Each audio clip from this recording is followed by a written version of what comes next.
later.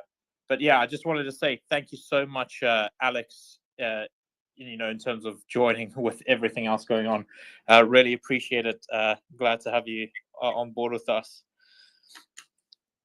Yeah, I told you I was gonna try to squeeze it in, and yeah, I'll be able to spare at least a half an hour, something like that. Yeah. All right. So yeah, just to kick off slightly late, but yeah, thanks to everyone for joining. I really thought it would be a good idea to start a space. There are a few other people doing several spaces around THORChain. There's a lot of information coming out really fast because there's a lot of changes coming out for the protocol, and we have a lot of positive momentum. But I do appreciate that it can be a lot for new people coming on board, whether you're new to crypto, new to THORChain, trying to get your head around how the protocol works, why it's important. So yeah, I thought I'd start doing some spaces just to help people get on board and yeah, ask any questions where they might feel a bit intimidated going into other spaces where people are discussing, things in a bit more detail. So yeah, what I thought I'd do is I'll just give a few overview on a few points. Eric and Aaluxx, feel free to jump in, but I definitely do want to take a lot of questions. So if you have any questions, please put your hand up. I'll get you up to speak, and yeah, really keen to hear from you. So I can see with the Coke you have a question. Hey guys, thanks for having me. I do have a couple of questions regarding becoming a node operator, and my main question is that what does it require, like skill-wise? What does it require when it comes to financials? How much does it cost? What should I be considering before making the leap, becoming a node operator? Sure. I'll jump in here. In terms of the skills that you need, I think before talking about the skills you need to start with, I would more talk about the mindset.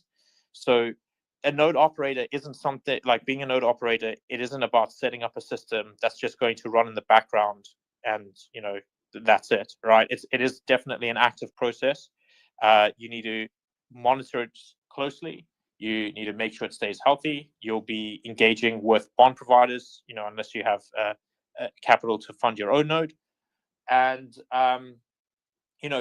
if you are, in my view, if you are being responsible towards the protocol, you are also paying attention to upcoming changes, participating in governance, and thinking about the direction that the protocol is moving, right? Because as an operator, you are voting on the changes that are coming in, and so it's good for you to participate in that proactively. So that, for me, I think is the most important thing. Then I'll just sort of give a brief rundown on the technicals. Yeah, I think having a background in IT is definitely helpful. I myself, started out in crypto through Ethereum mining, so I think that helped a little bit. And then in terms of the capital requirements, depends on your setup. If you go hosted, I'm not sure, but I've heard that can be sort of several $1,000s a month. If you're running a bare metal setup, it can cost you maybe about 3,000 US to get up and running, maybe 4,000 depending on where you are in the world. Yeah, and I would also just say it'll take you a lot of time, just to get used to it and get things stable. It's not going to be done in a weekend. But yeah, that's my view. Aaluxx, any thoughts there? Yeah, for sure. The $3,000 to $5,000 setup on bare metal, it's if you're expecting to ever just run one node. If you're looking to have a multi-node setup, you can go and stretch it to like 10 to 12, maybe 15, but ensures you have ample space to operate several THORChain and Maya nodes and even some room to spare. That's on the one hand. On the cloud, yes, it would be like 2,000 to 3,000 for one node, and then a little bit cheaper for every extra node because you don't necessarily need to run a Bitcoin full node and Ethereum full node per every node. You share them across several nodes, and that's why the economies of scale actually work a bit in favor. Of course, there's bond providers, so you don't need to source all the capital yourself. Do note that it's not easy to source all bond providers. You need to have either yourself or at least one kind of anchor whale as a major VP to kind of start things, the snowball effect going. And finally, on the time commitment, yes, setting up won't take a weekend. Will probably take several weeks. You might think it's okay, and then you won't churn in because there might be some trouble that you can only find out about once you try to churn in or once you're actually churned in as well, especially some signing and observing stuff. But it will also take a lot of time commitment moving forward, and that's something important. This is not a set and forget. I'm just mining and minding my own business. This is hands-on, right? THORChain is doing constant updates. It requires maintenance all the time because you have not only your THORChain node, but also every chain that THORChain supports. So, any given day, there might be a Bitcoin update or an Ethereum update or a Cosmos update or a Binance Smart Chain update. And you need to be monitoring things and restarting your Bifrost when it falls sometimes. And yeah, you can automate a lot. If you have a good DevOps background, you can put some things that auto deploy and notifications and all of the sort. But like, trust me, I have a DevOps team that's pretty good. It still needs manual labor weekly. So just be cognizant of that. You said you have a tech background, and just be prepared to dedicate a couple of hours per week. It's not 40 hours, but if you're running one or two nodes, it's going to be 5 hours at least, maybe 10 even in a bad week. Yeah, and I agree. I think that's very good points. And I think probably it's also worth pointing out the nature of those hours is, it's more on demand than you can plan to do it on a Saturday afternoon. Whereas if there's a hard fork on Cosmos, as they do regularly, you need to get it done that day. So yeah, okay, that's a great answer. What if how does it look to become a node operator? Will it be like a solo job, solo operation? I have to figure things out on my own, or will it be like community helping me, RuneTard or Aaluxx, Slambam? How does this like? Do I get support from community, or I should figure out on my own? Yeah. I understand. THORChain community is amazing. It's not, we all have our pros and cons, but what you won't find in the THORChain community is animosity from nodes. You'll find, despite you being actually a competitor to every single other one, you'll find every single node willing to help you. It's crazy. You have Sami writing guides. You have RuneTard providing one-on-one support. You've got Slambammer here hosting this space. You have Kenton rallying the troops. These are all nodes because they're mostly all interested in just the success of the protocol long term. So you'll find a lot of support. I do recommend reading Sami's guides. They are literally the Bible for a bare metal setup. So read those if that's what you're planning to. If you're going to be running on AWS, the docs I think should be enough. And just know there's nothing that you will follow that will be error free. There will be some errors. There will be some steps that aren't well documented. So it will be a fun adventure. But any place you get stuck, there will be more than enough people looking to lend you a hand. And of course, me and my team are glad to help every step of the way. And yeah, it's also just fun. I can tell you from our guys working nodes on my THORChain, it's also fun. It's quite a thing of beauty to see all the machine well oiled and just looking at your setup and the complexity of it, but also just how it actually works from behind the scenes. Yeah, it's pretty cool. But you'll find ample support again if you're planning to go bare metal. Do read Sammy's guides, and then if you want to go cheaper, because he goes for a monster setup. After you've read Sammy's guides, read RuneTart's guides. RuneTarts are more targeted towards smaller node operators that are looking to save cost on the hardware setup. So, which type of node should I consider when I want to be like most helpful for the protocol? Should it be like Amazon or Google server, or should I run bare metal? What should I consider when I want to support the community or the protocol the most? It doesn't really matter. Whatever works best for you and you're most familiar with. What you see of those nodes being run on Google or AWS or DigitalOcean, they're not really run there. Those are just the IP WireGuards. So it's literally just a router, so that you can have a permanent, like a fixed IP address, which is what you need on this. So it's literally just a mask. So many of those that seem that are on AWS, they're actually run bare metal, and then you have these kind of setup on AWS for the fixed IP address.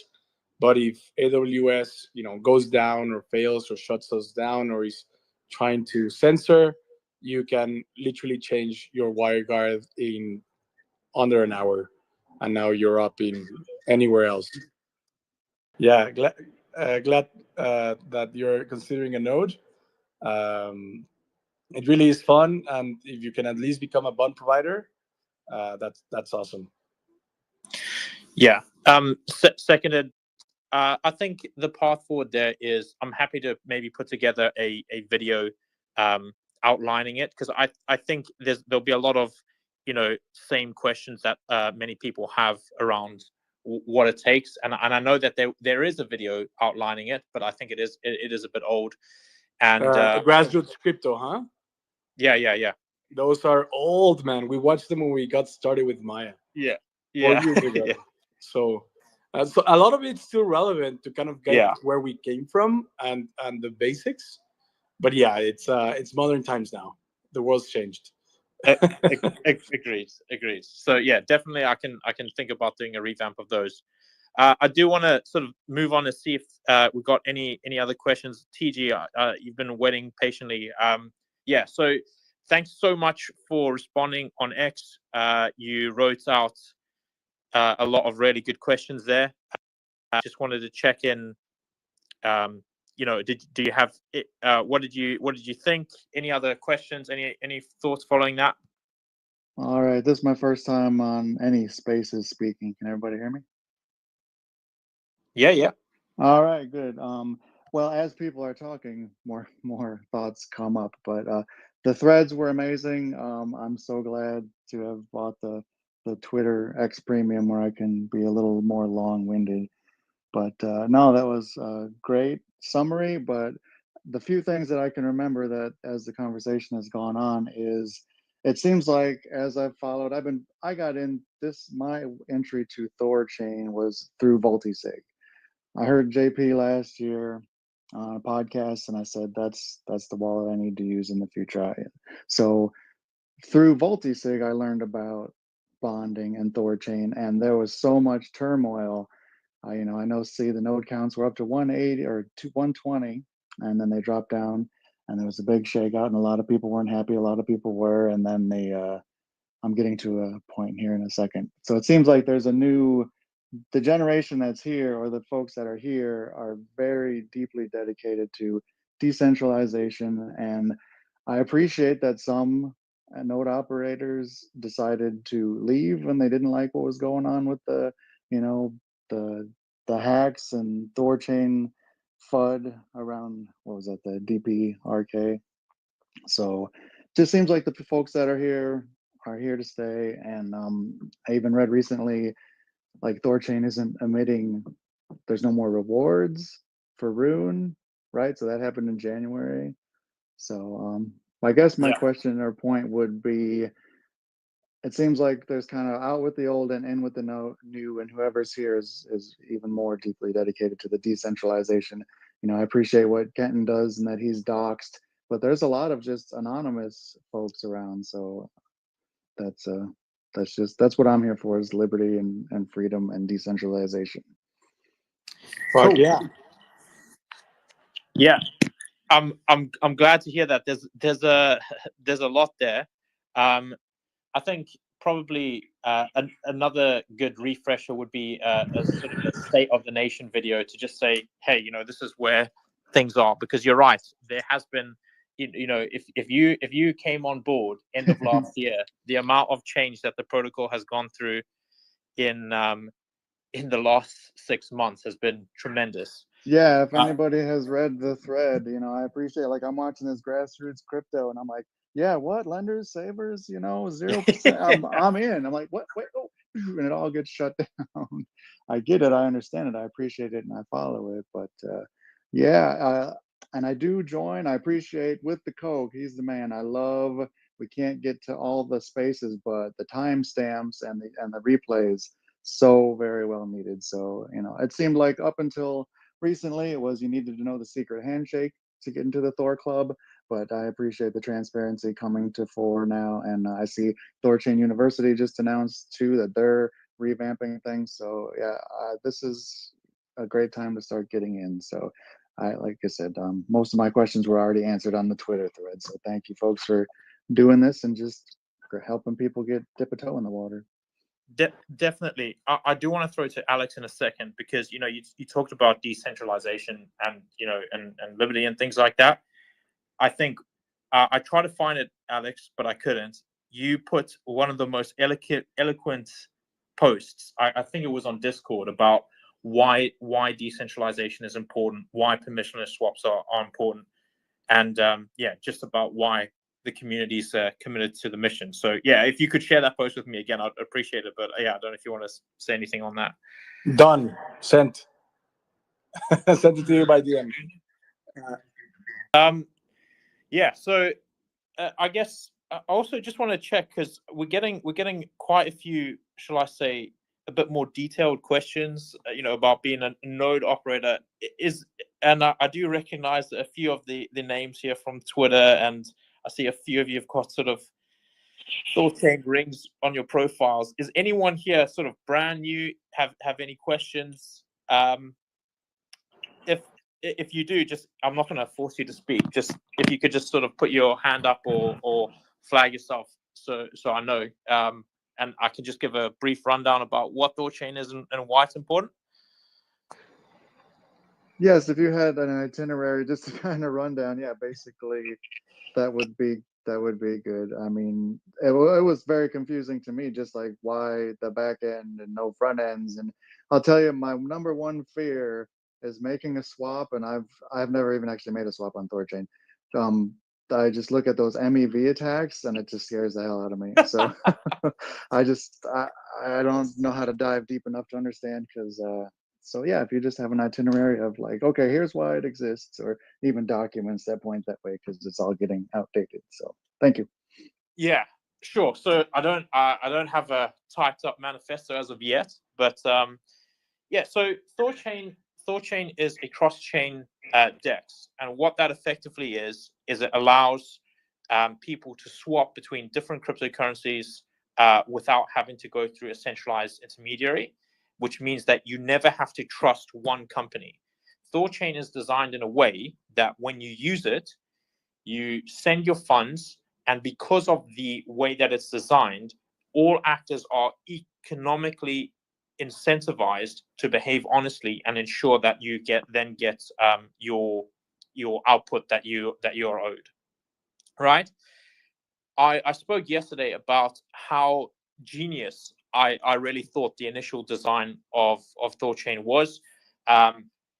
The way that they had solved this cross-chain liquidity problem, which is a very, very difficult problem to solve, I thought was pretty incredible. And that's what really drew me to THORChain in the first place. Now, you raised the point about why it's got no front ends that it owns. First of all, I think one of the things is it doesn't need a front end in order to function. So it can be a really big backbone to the industry without a front end. And also, it is that it allows THORChain to remain neutral, right? It in no way will favor a front end. It's meant to be a neutral interface, which absolutely anyone can interact with. I'll come back to you. Yeah, Alex?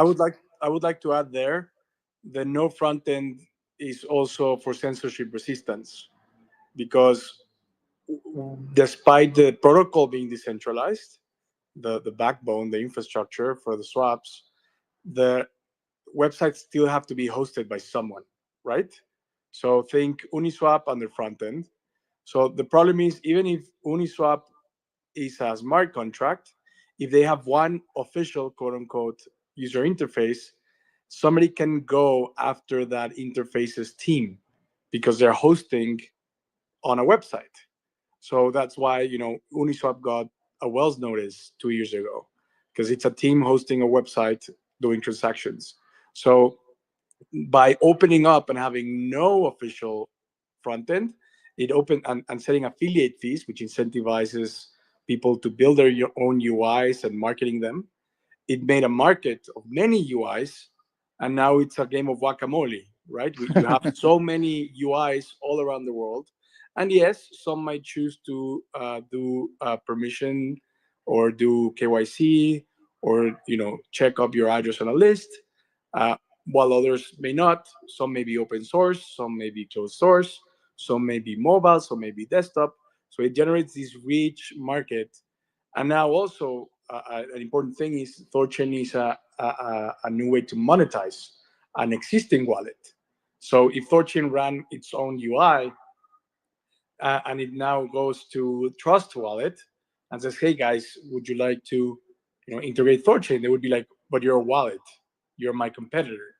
Whereas THORChain without a UI, it has this believably objective position of, look, I'm bringing you something for you, Trust Wallet, to monetize yourself. And this is a believable argument. So it's both strategically to reach out to business development, but also to create a wider network that's censorship resistant to enforcement action worldwide. Right. Yes, and that's exactly why I'm here, is because it's the protocol. It's the cross-chain centralized swapping protocol. But the thing that I wonder about for sustainability is you got Cardano and Solana, and it's you got top tens that it's not even able to swap yet. I'm following, but it's about to. But I think you would want to swap where the liquidity is. And the other one I'm going to roll in there, and then I'm going to take a pause, is I didn't even understand until this recent vote that it's like a double swap. If you're swapping from BTC to ETH, you're going through Rune. So that's, so the fees being reduced, I think that's going to help. So those are just the basic 101 things, and I've been following it for 6-8 months now that I didn't even understand until recently. Actually, the pulling with Rune is a double-edged sword. On the bad side, LPs have Rune price exposure, which can play against them or in their favor. Unfortunately, because of synth leverage, that was a bad decision taken previously, and then all of the TORFi meltdown that has actually played quite in LPs' disfavor as of late. But on the positive side, and this is on the system revenue side, is the part about liquidity concentration. When you have liquidity of any pair, like Uniswap has, the problem is you can have n factorial pairs. Mm-hmm. And the problem with that is you have fragmented liquidity. And we all know that in an AMM, a pool assumes both sides to be equal. And if you have these for a very small pool, it actually either generates a lot of cost for the swapper or a lot of loss for the LP. And you have to kind of manage both. which is why THORChain has this liquidity fee mechanism, which is pretty interesting. But Right. by just having pooling with Rune and doing this double swap that is seamless, you don't even notice. You tell THORChain, here's my Bitcoin, give me ETH, and it will just happen all behind the kitchen. But by doing this, you just have one very deep pool Bitcoin with Rune and one very deep pool ETH with Rune that is used. But the Bitcoin pool is used not only for going Bitcoin to ETH, that same pool is used to go Bitcoin to Doge, Bitcoin to BSC, Bitcoin to whatever. And by pooling with just Rune, you reduce the amount of pools from n factorial to n, which is dramatic. So that liquidity concentration is very beneficial now then for swappers, and thus being able to compete in the marketplace, and thus being able to grab market share and system income. So yeah, that would be one of my like 101 user 101 questions. Is there a minimum? Like, hey, dude, don't ever swap for less than $10. I mean, what is there? Well, yeah, what would be a minimum recommendation? I see all the big ones streaming, but yeah.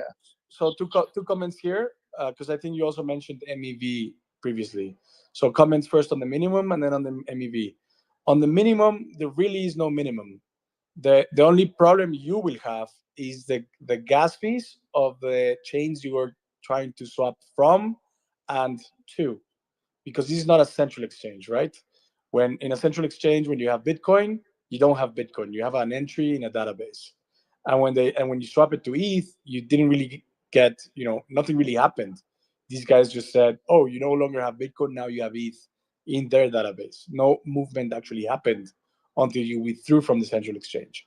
Whereas on THORChain, what's actually happening is it's receiving the Bitcoin that you have to send. So you paid gas fees on Bitcoin, and then it's sending you actual ETH to your Ethereum address, and that's paying gas fees as well. So if you're swapping between heavy gas chains, just be careful that you're not doing too small a swap where gas ends up being 50%. But if you were swapping, I don't know, Rune to Atom, where fees are negligible, like go ahead and swap $5, no problem. So it's more to do with the gas. So that's on the one hand. Now, if you want to reduce gas and still trade Bitcoin and ETH, THORChain has something called trade assets, where it gives you essentially a IOU of the Bitcoin that it stores safely, separately from the pools, not like Synths, which was a bad design, but trade assets, which is outside of the pools. So it gives you an IOU of Bitcoin, and now this Bitcoin, it's on THORChain, so it enjoys the 6-second block time, the 0.02 Rune gas fees, etc. But this is more for a trader. If you're an arbitrage bot, if you're just a regular trader that doesn't want to use Binance, that would be for you. But if you're actually just trying to move from one chain to another, your major problem will always be gas. And finally, on MEV happens because you can bribe nodes on Ethereum to change transaction ordering. The advantage on THORChain is that first, transactions are ordered by size. So the nodes don't decide the transaction order. Whichever is the biggest is served first. And why? Because that will generate the most value. So that actually makes it that the only person that can sandwich attack you, that can come before you, is somebody actually doing a bigger swap that's paying more fees. Instead of extracting, they're actually paying more.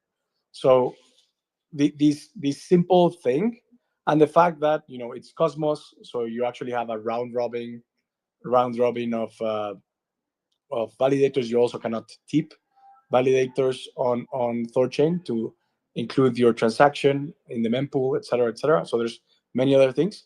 Makes it such that MEV is pretty much negligible. It still can happen, especially with a very large streaming swap. But it's still at a point where the swappers still had a very good settlement price. It just could have been a little bit better if there wasn't information leaked about the streaming swap that was going on. But besides that, pretty much MEV is eradicated from the THORChain design. Yeah. And look, thanks, Alex. I'm so glad you're here. You have so much great information. I think from a bit more of a newer user perspective, I would say a few things. One is, I would just say, give it a go. Do a swap. Go get a, as Alex was saying, get a negligible gas asset, BSC, Atom, Rune, and just do a swap. Do a swap for $5, $2 even, right? There's exchanges that offer on smaller swaps. They offer no affiliate fees, so you can actually see what the execution price is. I know a lot of exchanges will give you a breakdown about what fees they'll charge and what fees are getting charged to for the transaction. So you'll see what's gas fees, what's liquidity fees, and everything like that. And so yeah, I would highly recommend giving it a go. And one more thing that I recall you mentioned, TG, is around integrating chains.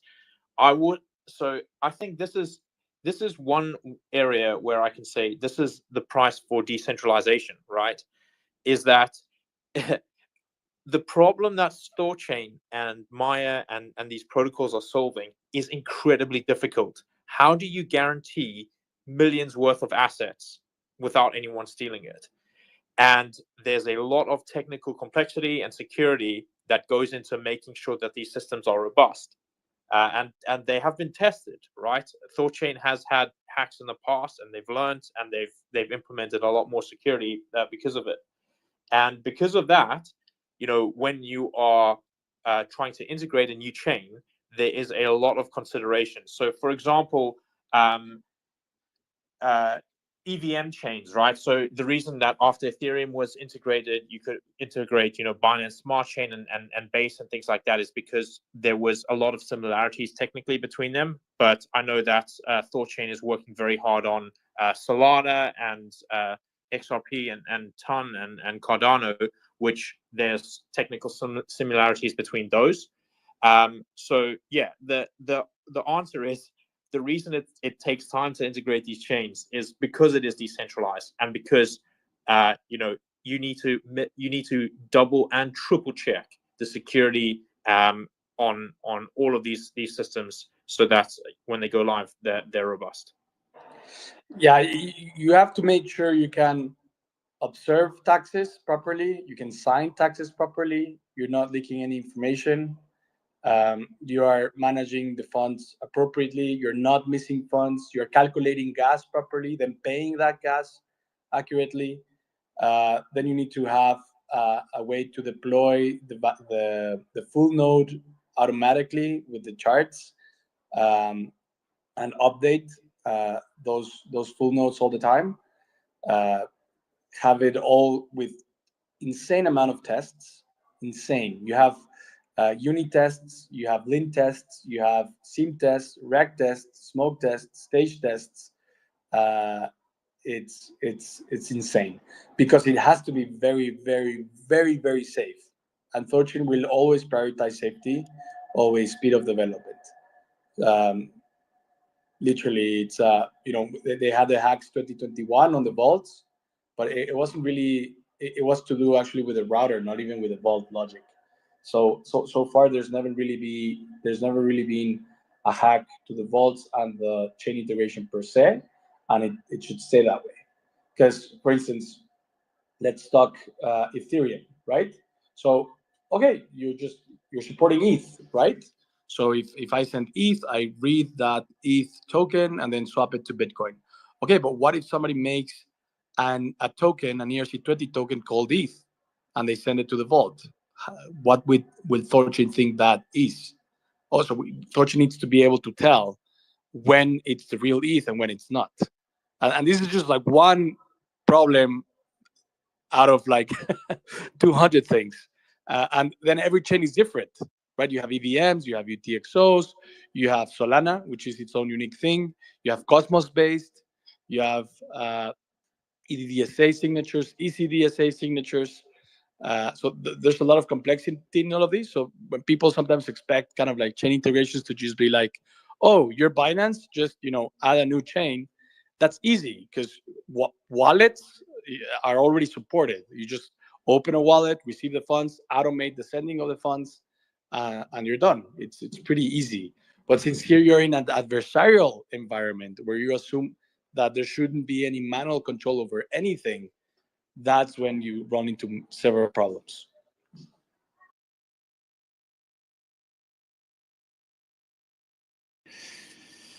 Yeah. So in essence, that's why it can take it can take some time, because we're not cosplaying the the decentralization and the trustless side of it, right? It really is. So yeah, thanks so much, TG. If you have any more sort of questions, please feel free to jump in, and anyone else if you have questions as well. I think a few of the things that I wanted to cover. We've discussed about what THORChain is. Various different parameters of various levels of depth. I also just kind of wanted to cover, Rune and the tokens in the ecosystem. This is one thing I'm very passionate about, because one of my biggest gripes in cryptocurrency is I find that people will see something on social media, they'll get sold on a hype, they'll go to an exchange, they'll throw a whole bunch of money into a coin they know nothing about just because someone showed them a chart. And they might just hold that currency on an exchange, or they might withdraw it, but they have very little understanding about the protocol that they're invested in. And I'm obviously a big supporter of THORChain, and I'm super passionate that people who invest in Rune understand that Rune is a utility token. It is not meant to sit in your wallet. You are meant to participate in the ecosystem. So my big call to people is, if you have Rune, contact the node operator, start bonding it. If you have Rune, have a go at being a liquidity provider. I'll probably say, if you're newer and you've never opened a liquidity position, probably try bonding first. There's less to sort of manage and keep on top of. And look, even if you have low amounts of capital, reach out to me. I'll find you a place in a node. I really want people to get the experience of participating in the protocol. One more thing that I also wanted to say is, we're now launching TCY. I say we thankfully have a cross-chain royalty here with Aaluxx, who in actual fact, Maya came to. So for those who aren't aware, part of the issue that THORChain had in January was with a product that it released that was insolvent. In January, it had to restructure in order to make sure that eventually it could meet its debt obligations. And the way that it restructured and is able to do that is based off of a sort of a product that Maya had pioneered, right? So Maya was a fork of THORChain. They've innovated in a few very interesting ways with things like liquidity nodes. But one of the ways that Maya innovated was they released a token called Maya, which allows people to earn revenue from the protocol if they hold this asset. And Aaluxx was able to, put together a proposal based on this design, which is what THORChain is now implementing. And that is why there's so much hype. Any of the old people or who have been in the protocol for some time and who went through Q1 this year, we are so excited for the launch of TCY. I think it symbolizes the collaboration that is in the cross-chain space. How Maya really came to support us in THORChain's time of need. And I also think it represents THORChain honoring its problems, keeping its promises, not just cutting and running. And it puts us in a place where we can draw a line under a difficult time and move forward. So yeah, Aaluxx, I know the 3.5 release is still in progress, but yeah, it's landed. We're producing blocks, and I'm really excited for moving forward into this new chapter. Thanks, man. Yeah, it's exciting. It's been a journey. It's been an honor as well to be able to keep giving back to the community. For those of those new to Maya and why we forked THORChain is just because we care a lot about THORChain. We just thought THORChain needed redundancy and to reach more chains. So essentially, Maya integrates chains that THORChain doesn't. And we also have Bitcoin and ETH to have a redundancy in that very important route. And yeah, we contribute where we can, help where we can, and expand the THORChain ecosystem as we can. And yeah, Maya could only be redundancy to THORChain if THORChain was still here. So yeah, when all of this was happening, I was kind of involved, reading every author's proposals for recovery and talking with people. And yeah, the situation was complex. And yeah, there were some ideas already of launching kind of a Maya-like token on THORChain, but I couldn't really see the entire picture. Then the guys from Thor Wallet, Pedro, published a proposal, actually coining the term TCY, with some things that solved the part of the picture I was missing. So then I came up with a new proposal that solved some of Pedro's proposal's weaknesses, which ended up being proposal 6Y6, just because it's the number it was assigned on Discord voting. So I find it pretty funny that it caught on, and it's now kind of like a little brand there. But yeah, the proposal essentially dollarizes everybody's debt. It doesn't really matter that it's not really debt anymore. It's just a number, a reference to know how much TCY each person should get of the affected users. But we essentially mint it and give it to them. People have to claim it, and no worries, there's no rush to claim. You should be able to claim sometime next week, but if you claim later, it's not really a problem. So take it easy, cross-verify links, be calm. There's no rush. Just make sure you're using the right UI and you're not getting scammed.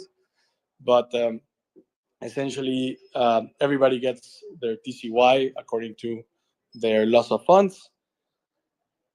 And that TCY is actually getting 10% of fee revenue forever. Now, the interesting thing, or the important thing here, is TCY is designed in such a way tokenomically that, from many fronts, it has a lot of buy pressure, it has a fixed supply, it's all already distributed. Many things tokenomically make it very attractive of an asset. And what that makes, it's actually attract new liquidity to come in and be willing to buy TCY at some price. And this is exactly the liquidity to bail out the people that were participating in TORFi. Now, importantly, any single person decides at what price. And this is kind of something that typically would happen in a normal bankruptcy. Is there's enough money to pay 20 cents to everybody, and there's this offer from somebody bailing out the company at 30 cents, take it or leave it. And now everybody has to vote to accept the 30 cents. Now here on with this design, every person has the sovereignty to decide for themselves at what price do they wish to be bailed out. And if you say, look, I am holding on, I believe in the company is viable, THORChain in this case, they can hang on until the dollar or whatever they could rebuy their Bitcoin back. Whereas somebody, they feel that they're worried, it's really something they need, they have an urgent need or something to take care of, and they're satisfied with 30 cents on the dollar, well, they just place a sell order when the Regier order book is live, or if the price at this time is 30 cents on the pool, they can just swap out. and who bought it, and somebody that's speculating on that very valuable asset towards the future. So yeah, it's a neat design. We're very proud of it. Not only of the proposal we came up with that had encouraging support. In under 12 hours, we had 67% node consensus, which was interesting since there was other proposals by 9 Realms or other like more involved parties, but ours caught on pretty quick. But also just about the work that our team did. Maya devs, got into the arena to not only, we didn't only propose it, we built the code for it. It ended up being around 100,000 lines of code, which we developed over a little bit over 2 months. And StageNet testing went out pretty well the first time around. We did miss a little error now that came up on mainnet with the store migration. Unfortunately, we didn't test exactly that. So it was just a testing procedure failure, but in the end, it was just a very easy 2-line of code fix that got rolled out in half an hour. But aside from that, pretty encouraging so far. Very excited. And again, like you say, importantly, many people can be upset, but this shows that THORChain is committed to making people whole. It could have also just defaulted. There were proposals to just default, and you guys tested at an experimental future. Thank you very much. And THORChain is a blockchain. It's extra legal. It's up in the air. It's not in any one jurisdiction. You cannot sue THORChain. You can sue people, sure, but the network will carry on, and it doesn't really have to do anything. It will do what the network wants. And that the network came together and said, we have to make people whole. I think it's very inspiring for me, especially when it's this network of anonymous people. And it just shows, for those of us building for freedom, how in truly free systems where people are free to decide, people will make the right choices. We don't need to be regulated by this kind of entity in some country that couldn't care less about you and this bureaucratic system. We don't need babysitting. The market and people in general are good. We just have to let things play out. And yes, sometimes the market plays with fire. Sometimes the market gets burnt, but things recover, things work out, and people get together to work solutions and move forward. So yeah, overall, I'm very happy with how things are going. Excited for next week. It's definitely going to be an interesting and heavy week for us. But yeah, I hope you guys will join us in looking at how things get rolled out. Be watchful, help others out, as many people will need the help. Yeah, definitely. I'm already posting now about making sure people check their transactions, check their links, because this is no second chances space, and I want to make sure that people land well. TG, you had another question. Yeah, I appreciate you bringing up the TCY, because now I'm FOMOing on the TCY, because clearly I'm not going to retire on my Hawk2 savings. So my question was, is the TCY going to be available, like you said, for other people to purchase on the open swaps? Yes. Okay. So essentially there, as part of the launch, the protocol will create a pool of TCY and seed it. And that pool will start at 10 cents per TCY. And, from there, it will become like a normal liquidity pool, and the market will price the asset. So, yeah, I would, again, you spoke about not having performed a swap before. I would advise before May the 5th, get in there, try a front end, and get your swapping gloves ready. Very good, thank you.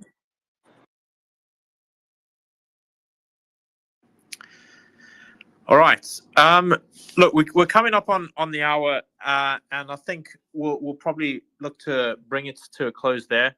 Really, thanks everyone for your contributions. Aaluxx for coming on. Like I said, he's a cross-chain royalty in my eyes. So what I think what I'm getting from this space is I think it is good to have a space for people to ask questions. So I will look to do this once a month. Feel free to jump on. I don't think it'll to your point with the Coke, I don't think it'll be a dedicated node operator space, but feel free to come on and ask questions there if you want.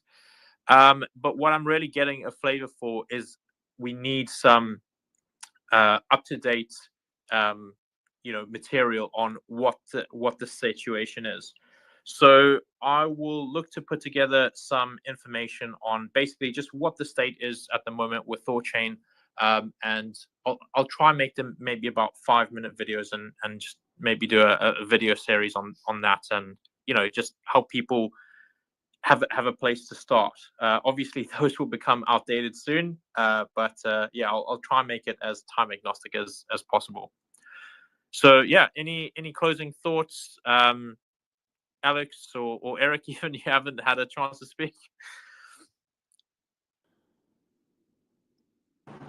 Yeah, thank you guys for coming on. We'll try to make it next month as well to be able to answer questions. I hope I didn't go too technical. Just these things excite me, and looking forward to see you guys next week in the TCY launch. Awesome. Thanks a lot, all. Have a good one. Thank you, everyone. Bye-bye. Cheers.